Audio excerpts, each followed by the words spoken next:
안녕하세요. 나라에 걷는 교회를 섬기고 있는 김지현 목사입니다. 정용주 목사입니다. 자, 이제 이번 주는 지난주까지 우리가 예수님 이야기에 이제 초반부에 대한 이야기를 했다면 이제 사역 시작하는 이야기를 다시 한번 나눠보면 재밌을 것 같습니다. 세례 요한에게 세례를 받으시고 광야에서 시험을 받으시고 그리고 나서 이제 사역을 시작하십니다. 그 사역 시작했던 나이가 30살 정도라고 우리는 알고 있잖아요. 그리고 또 그 기간 3년이라고 알고 있는데 성경에 그 얘기가 있나요? 없죠. 나오지 않죠. 요한복음에 보면 예수님이 유월절을 지키는 모습들이 나오시는데 사역을 시작하신 이후에 3번을 지키신 장면이 나오기 때문에 예수님이 3년의 공생애다. 그렇게 추측을 했던 걸로 알고 있거든요. 나이 30이라는 얘기도 근거가 없죠. 그렇죠. 근거가 없죠. 50도 되지 않은 너가 다윗을 봤다고 하느냐라는 얘기에서 50은 안 됐구나. 그렇다는 것은 알고 있지만 나이 30이라는 얘기는 없어요. 그때 당시에 유대를 다스리던 사람들이 누구였는지 이런 것들을 추적해가지고 거의 나이 30이다 라고 짐작을 하는 거죠. 30살이라고 무게 중심을 두는 이유가 그 에스겔서에 보면 정식 제사장이 되는 나이가 30살이거든요. 그러니까 예수님 나이도 그 나이에다가 맞춘 것도 좀 있는 것 같아요. 김광석 노래 있잖아요. 30쯤에 내가 떠나보낸 것 또한 못 들을까요?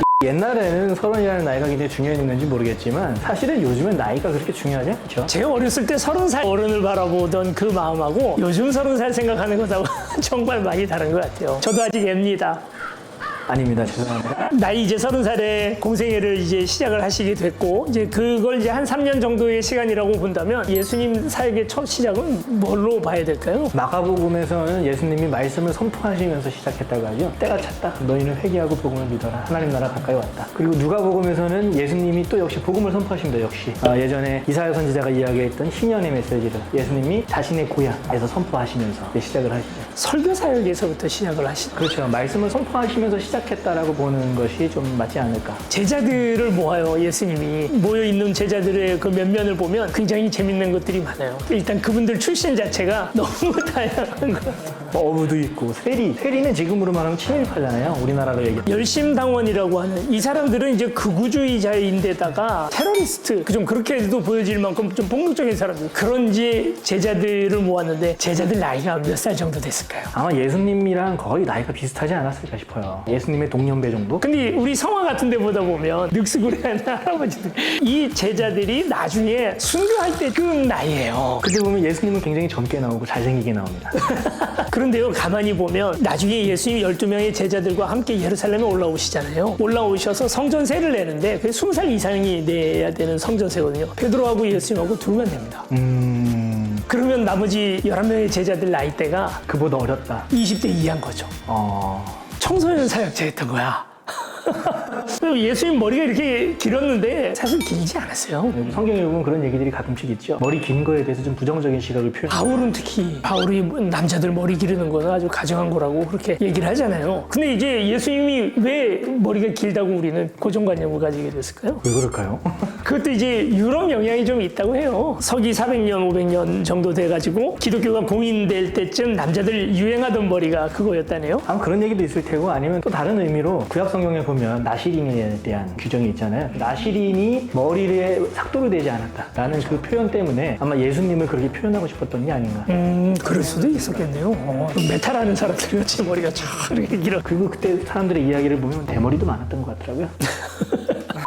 12명의 제자들과 함께 이제 예수님께서 사역을 시작하시는데 말씀을 전하시고 그리고 또 고치시고 하셨어요. 그래서 예수님의 사역을 어떻게 좀 시대적으로 구분할 수 있을까요? 이게 시대 구분이 좀 어려운 부분 중에 하나가 복음서에 나오는 많은 내용들도 시대적으로 정확하게 딱딱 잘려서 나오진 않았다는 얘기죠. 그리고 이게 뒤죽박죽 섞여 있어요. 왜냐하면 제자들이 예수님을 경험하고 그 예수님에 대한 자신들의 기억 그리고 자신들의 어떤 공동체의 기억 이 기억들을 막 조합하면서 쓰다 보니까 쓰는 것 자체가 굉장히 시대적으로 딱 체계적으로 쓰여진 게 아니에요. 그렇기 때문에 시대적으로 좀 구분하는 것이 쉽지는 않을 거다. 우리도 이제 어느 담임 목사님의 설교를 이제 듣는다라고 생각을 했을 때 그 설교를 기억하는 게 다 다를 것 같아요. 그렇죠. 다 다르죠. 오늘 설교에 대해서도 목사님의 설교에 대해서도 다 다르게 기억하고 있을 거예요 아마. 그 설교가 어떻게 보면 좀 반복이 되지 않았을까 하는 생각이 들어요. 왜냐하면 마태복음에 나오는 산상수훈하고 그리고 누가복음에 나오는 같은 그 본문하고 보면 다른 장소에서 비슷한 설교들이 이루어졌고 또 순서도 조금씩 달라지는 것들을 보게 되거든요. 거거든요. 그래서 누가는 의도를 가지고 그렇게 한 거고 마태는 이런 의도를 가진 거라고도 볼 수 있지만 저는 어떤 면에서는 예수님이 했던 설교를 또 하신 게 아닐까.